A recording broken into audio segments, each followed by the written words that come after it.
Olá, alunos dos nonos anos, vamos para mais uma quinzena de aula, semana de 16 de novembro a 30 de novembro, coloquei até o dia 30 encerrando o mês, e vamos dar sequência aí na apostila, página 12, com o assunto patrimônio cultural. No Brasil, o patrimônio cultural é formado pelos bens de natureza material e imaterial, tomados individualmente ou em conjunto, e é referência à identidade, à ação e à memória dos grupos formadores da sociedade brasileira. Inclui as formas de expressão, os costumes, as criações científicas, artísticas e tecnológicas, as obras, os conjuntos urbanos de valor histórico, paisagísticos, artístico, arqueológico, paleontológico, ecológico e científico, objetos, documentos, edificações e demais espaços destinados a manifestações artístico-culturais, de acordo com o artigo 216 da Constituição Federal Brasileira de 1988. Conforme o Instituto do Patrimônio Histórico e Artístico Nacional, o IPAM, o museu é uma instituição permanente, aberta ao público, sem fins lucrativos, a serviço da sociedade e de seu desenvolvimento, que adquire, conserva, pesquisa, expõe e divulga as evidências materiais e os bens representativos do homem e da natureza, com a finalidade de promover o conhecimento, a educação e o lazer. Então, tá aí a definição de museu. Aí vocês têm duas imagens. A primeira é Olinda, cidade que preserva as suas tradições. Foi transformada em 1982 em Patrimônio Histórico e Cultural da Humanidade pela Unesco. E ao lado, o Centro Histórico de Ouro Preto, foi tombado em 1980. A palavra tombo é de origem portuguesa e significa registro. A palavra tombo começou a ser empregada pelo Arquivo Nacional Português, fundado por D. Fernando em 1375 e originalmente instalado em uma das torres da muralha que protegia a cidade de Lisboa. Com o passar do tempo, o local passou a ser chamado de Torre do Tombo. Na Torre do Tombo eram guardados livros especiais. Com o tempo, o Brasil acabou por adotar essa expressão, que representa a necessidade de dedicar cuidados e proteção a patrimônios culturais de interesse público. Página 13. Um pouquinho de Brasil. Hélio Leites é um artista curitibano que atua com performance e criação de pequenos objetos. Entre um trabalho e outro, dedica-se à escrita poética. Utiliza como matéria-prima para os seus trabalhos caixas de fósforos, botões, pedaços de lata, rolhas de cortiça e etc. Entre suas obras mais conhecidas está o Museu Casa do Botão. O Museu Casa do Botão consiste em um colete que lembra os parangolés de um outro Hélio, o Oiticica, e que é vestido por Hélio, o Leites.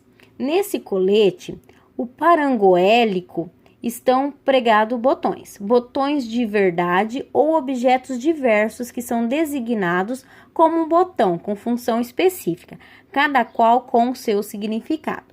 Com esse figurino, o artista realiza sua performance, que consiste em mostrar cada botão com sua referida função. Parangolés são um dos trabalhos mais conhecidos do artista Hélio Oiticica e consistem basicamente em capas de tecidos coloridos vestidas por participantes de suas performances. Aqui vocês têm imagens, do artista Hélio Leites usando o seu colete aí de botões, tá bom? Então, Teatro Minimalista de Botão, performance de Hélio Leites. E aqui ao lado, o colete dele, ele explica cada botão e suas funções. Hélio Leites e o Museu Casa do Botão. O museu surgiu em 1984 com o objetivo de valorizar o papel do botão na humanidade.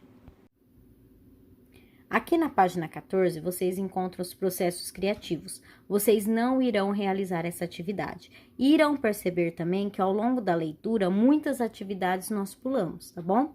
A professora Aline e eu selecionamos a que vocês teriam condições de realizar em casa, tá bom? que é apresentação, o que é em grupo, nós estamos pulando essas atividades, tá bom? Então, seguindo aí na página 15 agora, a organização da música. Quando se trabalha com música, é possível pensar em uma série de coleções que fazem parte das ações do compositor, do intérprete ou do ouvinte. As coleções exigem uma forma de organização para que as músicas sejam mais facilmente acessíveis, tanto para os músicos quanto para o público.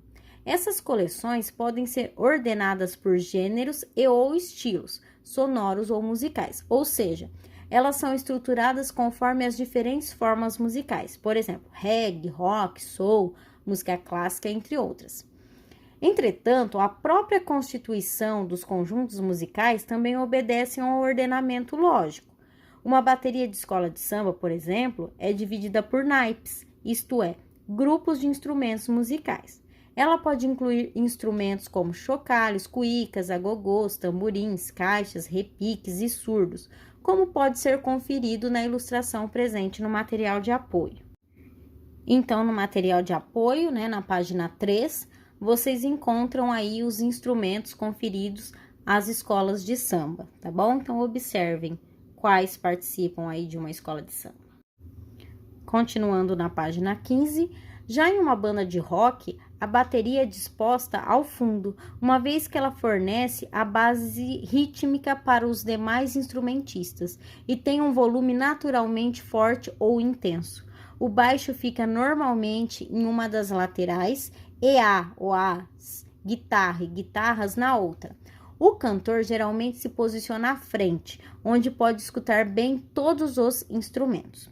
Por outro lado, a orquestra sinfônica costuma se classificar os instrumentos em 4 famílias: cordas, percussão, madeira e sopros e metais.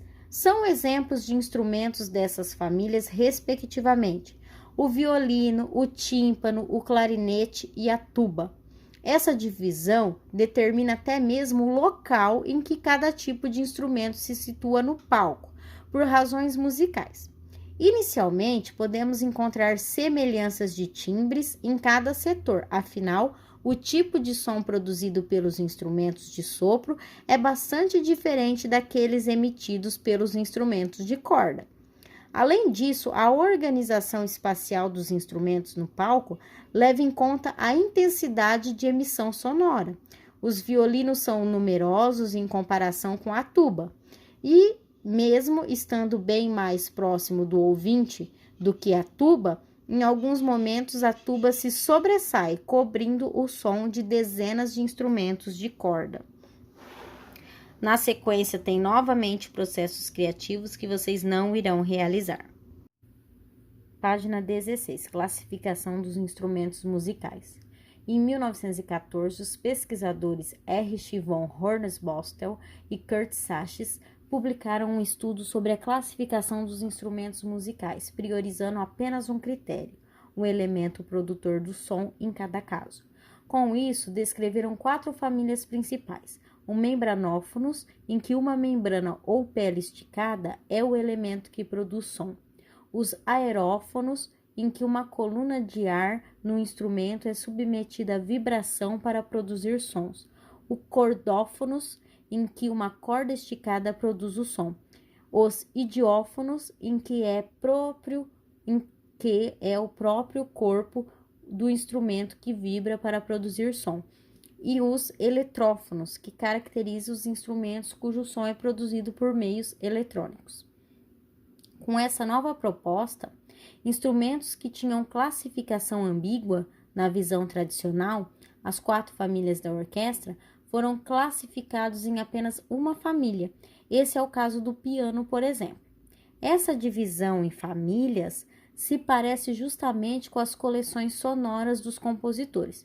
Se o autor procura determinada característica expressiva para sua música, ele selecionará a sonoridade desejada entre aquelas que tem à disposição, da mesma maneira como faz um pintor que escolhe as diferentes cores de tinta em sua paleta. As possibilidades sonoras de cada instrumento da orquestra, portanto, formam a paleta do compositor. Se ele quer expressar a sensação de suspense, talvez opte por sons agudos e fracos nas cordas, em detrimento dos sons ritmados e fortes da percussão. E aí vocês têm a imagem de alguns instrumentos, é só observar e conhecê-los, né? Abaixo vocês têm uma pesquisa que não é para ser realizada. Página 17, a catalogação de sons. Da mesma forma que existe uma organização na constituição de uma orquestra, os sons também podem obedecer a uma classificação. A catalogação dos sons entre naturais, humanos e mecânicos foi muito estudada pelo educador musical Raymond Murray Schaffer. Assim, sons naturais são aqueles ligados à natureza, como os sons de animais ou do vento. Os sons humanos são os que se originam da fala, da respiração ou de outros processos de atuação humana. Por fim, os sons mecânicos são aqueles de origem mecânica, como os sons de motores e de máquinas. Segundo Schaffer, temos cada vez mais sons mecânicos e menos sons naturais na paisagem sonora urbana. E aí vocês têm duas imagens que demonstram esses diferentes tipos de sons. Pássaros produzem sons naturais, máquinas e motores produzem sons mecânicos. Logo abaixo vocês têm o que aprendi, também não irão realizar essa atividade. Iniciaremos agora o capítulo 8 da apostila do quarto bimestre, com o tema Arte Contemporânea em Cena. E aí vocês têm uma imagem. Essa imagem é a Companhia de Teatro La Fura del Baús, no espetáculo The Hidden City, The Giant and the Angel, na Romênia, setembro de 2012. As manifestações artísticas ocupam um espaço relevante no mundo contemporâneo. É necessário tecer sobre elas um olhar reflexivo, uma vez que a definição do conceito de arte está em uma contínua e constante construção no contemporâneo.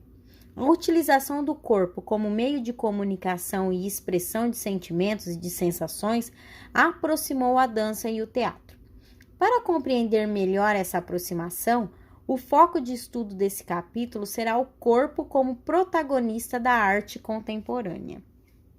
Logo abaixo vocês têm espaço de diálogo, já sabem que a gente não realiza por ser um bate-papo em sala de aula. Página 19.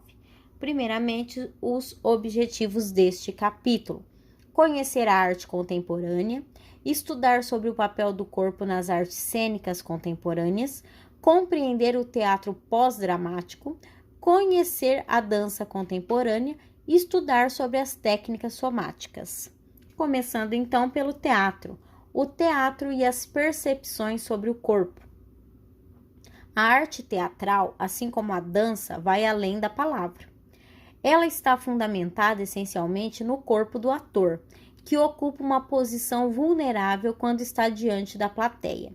Assim, o ator se coloca no palco, podendo distanciar-se de si mesmo, exaltando um personagem. Por meio do corpo, o ator produz imagens que buscam representar ou significar algo. Dessa forma, a imagem do corpo em ação se associa a outros elementos como iluminação, objetos, figurinos, música, sonoplastia, projeções de imagens, entre outros, fazendo com que o espectador se sinta tocado não apenas pela informação visual, mas também pelo que é comunicado. E aí vocês têm imagens, né? Então, a primeira aqui, espetáculo Sonetos de Shakespeare, em 2009, com direção de Robert Wilson e música de Rufus. Robert Wilson, 1941, também conhecido como Bob Wilson, é encenador, dramaturgo, cenógrafo, escultor, sonoplasta, iluminador e pintor estadunidense. É reconhecido mundialmente pelo trabalho inovador que desenvolve na área das artes cênicas, destacando-se no panorama da arte contemporânea. Então, aí conhecer um pouquinho sobre ele. Abaixo tem uma atividade que também não irão realizar. Na página 20 é continuação da atividade que vocês não irão realizar. Página 21, o teatro pós-dramático. No teatro pós-dramático, uma vertente do teatro contemporâneo, há uma busca por possibilidades de comunicação que não sejam unicamente o texto falado. Ao contrário do teatro dramático, que tinha como principal elemento o texto, no teatro pós-dramático, a palavra não tem função narrativa nem apresenta linearidade, podendo ser construída e desconstruída ao longo da encenação. Dessa forma, o teatro contemporâneo inovou a maneira de se pensar e de se fazer teatro. Então, explicando aí no quadrinho ao lado o que é teatro dramático, forma da representação teatral que tem como elemento norteador o texto dramático. A construção da cena apresenta a ordem linear para os fatos e os personagens representam ações que imitam a realidade. No teatro dramático, o autor ou o diretor se utiliza do teatro para comunicar suas ideias diretamente com o público. Outra importante característica do teatro pós-dramático é a participação ativa do público, que passa a ser responsável pela cena presenciada, deixando de ser mero observador. Nesse sentido, o teatro se torna uma experiência partilhada entre o ator e a plateia, elevando a comunicação entre ambos e abrindo espaço para a improvisação do artista. Esse recurso também afasta a ideia de que o espectador apenas aceita a mentira cênica, uma vez que ele passa a vivenciar o que está sendo encenado. Além disso, outras formas de arte se incorporam ao espetáculo pós-dramático, no intuito de promover a construção da cena também por meio de imagens, enfatizando os aspectos visuais e musicais da peça. A integração e o diálogo que as linguagens artísticas estabelecem entre si em uma mesma obra configuram uma nova estética. No teatro pós-dramático, os elementos cênicos, iluminação, cenografia, sonoplastia e etc., conferem unidade à cena, o que constitui uma forma contemporânea de composição.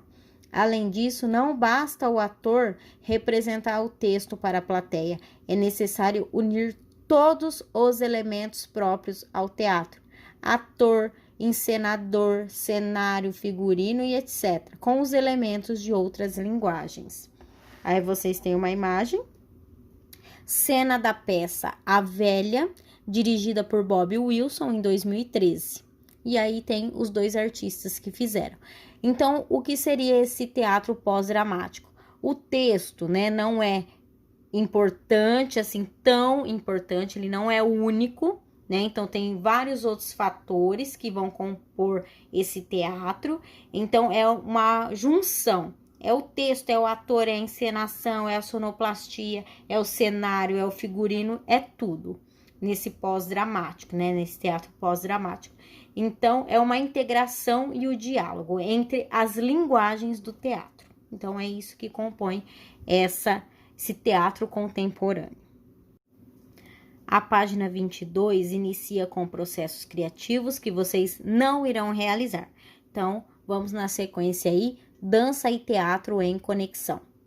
A conexão entre a dança e o teatro advém de uma corrente estética que combina movimento, música e elementos da arte dramática em uma única forma artística. Esse entrelaçamento de diferentes linguagens se tornou característica da arte contemporânea. Ainda que, tanto no teatro quanto na dança, o corpo seja o principal meio de comunicação, cada linguagem apresenta suas particularidades. A dança contemporânea, assim como o teatro pós-dramático, busca novas formas de expressão e de comunicação. Dessa maneira, são exploradas temáticas que retratam o ser humano na sua contemporaneidade, estabelecendo uma relação de cumplicidade entre a cena e o público, que é instigado a construir um significado para o trabalho apresentado. Os movimentos desenvolvidos pelos dançarinos partem de um processo de construção e de criação, no qual não há necessariamente uma técnica pré-estabelecida. Aí vocês têm a cena do espetáculo Maybe, da Companhia Francesa de Dança Contemporânea Magui Marin, 2019. O grupo se destaca pelas influências teatrais em seus espetáculos.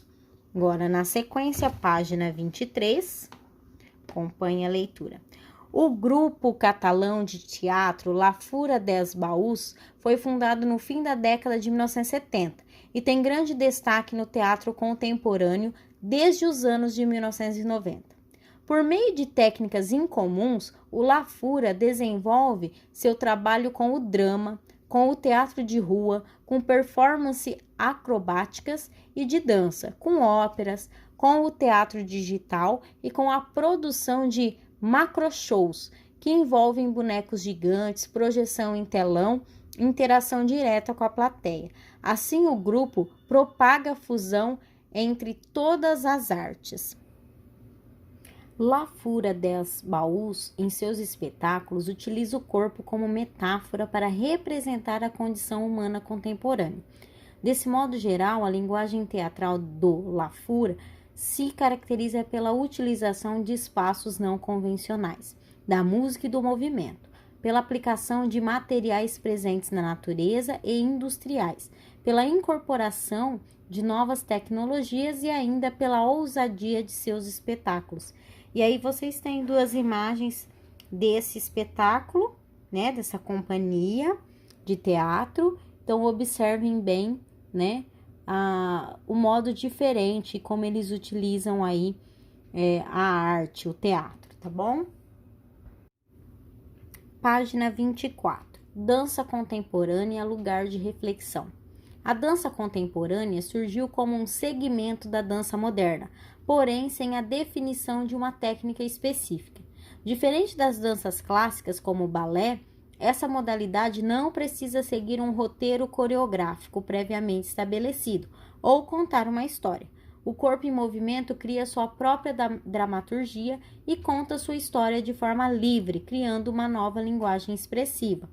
Esse modo de pensar a dança surgiu aproximadamente por volta dos anos 1960, com um forte desejo dos profissionais dessa área de romper com a cultura rígida da dança clássica.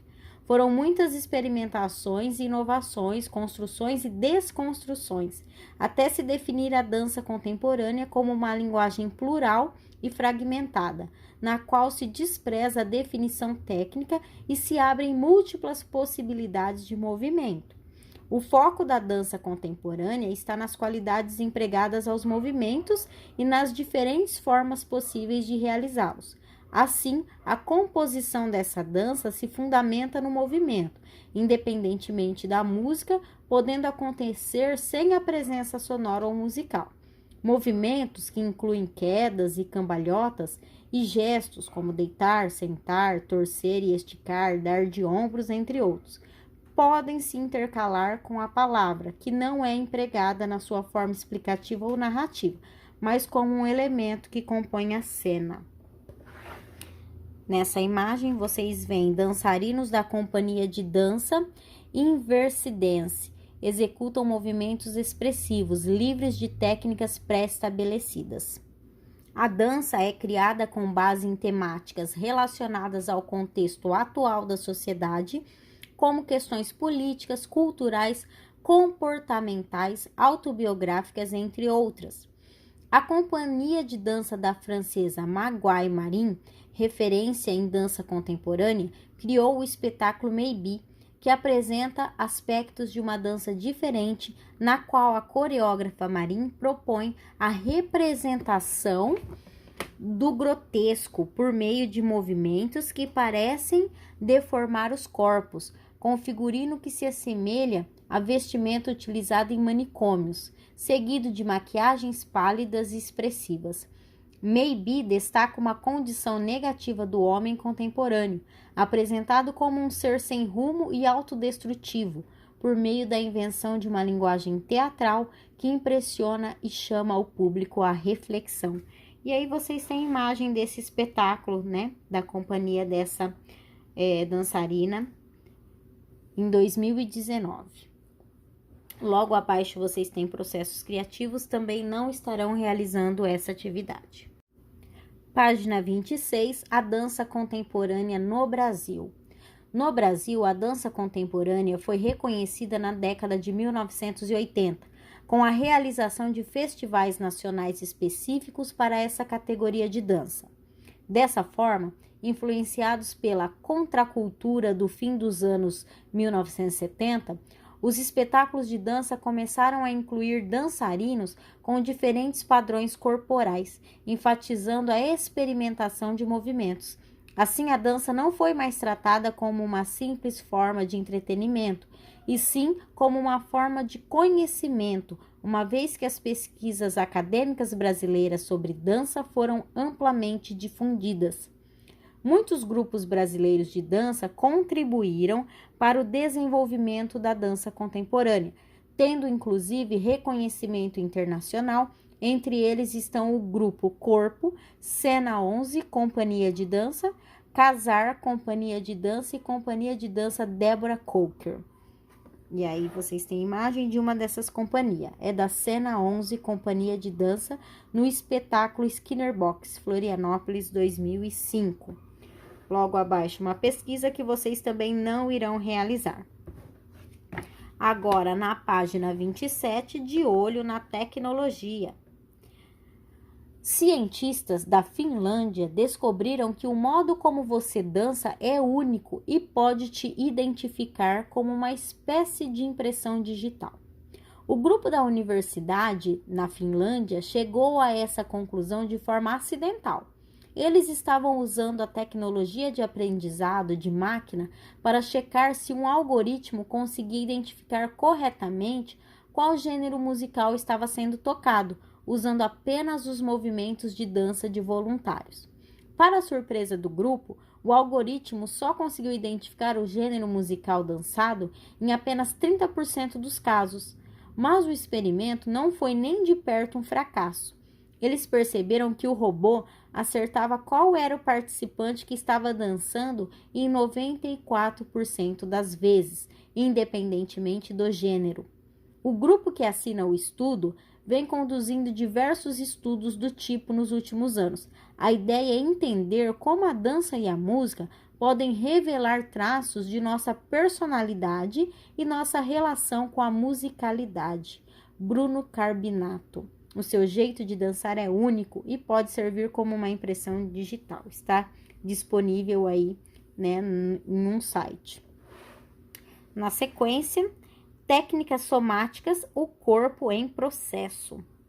As técnicas ou métodos somáticos são bastante utilizados pelos dançarinos de dança contemporânea no aprimoramento dos movimentos e para a consciência corporal. Conheça um pouco sobre algum desses métodos a seguir. Feldenkrais utiliza o movimento como meio de favorecimento do autoconhecimento com o auxílio da autoobservação de comportamentos sensitivos e motores. Alexander procura fazer com que o corpo e a mente funcionem juntos no desempenho dos movimentos diários, como andar, falar, sentar, levantar da cadeira, entre outras. O objetivo é auxiliar a diminuir a tensão muscular, dando maior liberdade aos movimentos e também aos pensamentos. Eutonia propõe a busca da consciência corporal por meio da experimentação e observação do corpo. O objetivo é identificar o eu corporal de cada um, ampliando a consciência na descoberta do sentir, do perceber e do conhecer seu corpo, desenvolvendo o saber do corpo. Na sequência, na página 28, vocês têm Festa das Artes e o que aprendi. Também não irão realizar essas atividades. Então, como atividade, vocês terão a explicação no próximo vídeo, tá bom? Então, essa quinzena vão 2 vídeos para vocês e as atividades estão no próximo vídeo. É importante que assistam a essa videoaula e é importante que assistam a próxima videoaula também para saber o que vocês têm que fazer, tá bom? Então, encerramos por aqui a apostila do 4º bimestre. Então, façam tudo com atenção, tá bom? E até a próxima. Um beijão.